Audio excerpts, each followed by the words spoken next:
MakePlan.mov. Going into a mix with a solid plan is a great way to keep on task and prevent yourself from getting lost.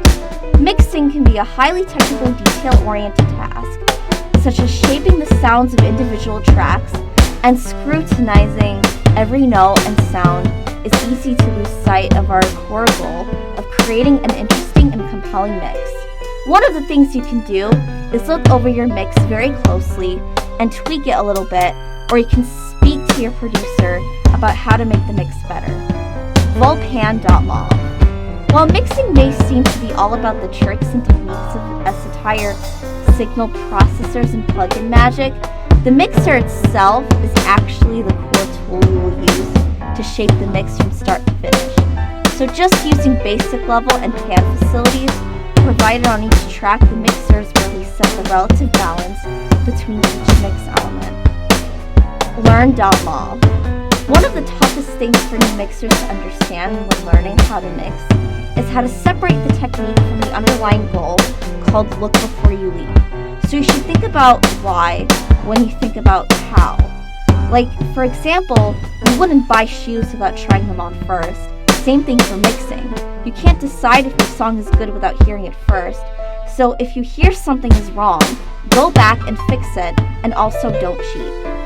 Mechanics.mov.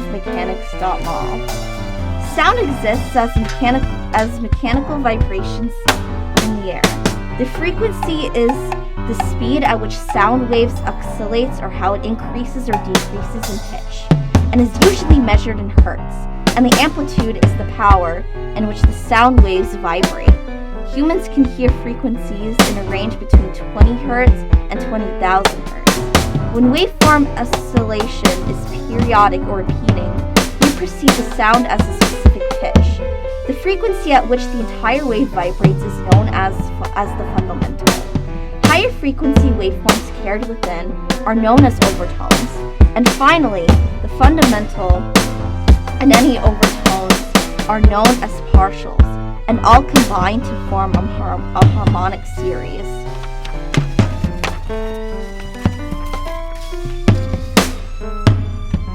BasicEQ.mov.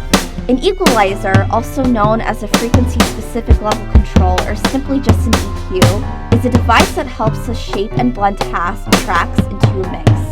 One of the reasons why this device is called the frequency-specific level control is because it raises or drops the pitch, or you can just raise the high ends or the low mids like a track-specific mixer.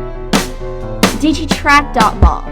The Digitrack EQ3 serves as ProTools' go-to console EQ because it comes in 3 different flavors, such as 1-band, 4-band, and 7-band, with the only difference being how many bands you can edit.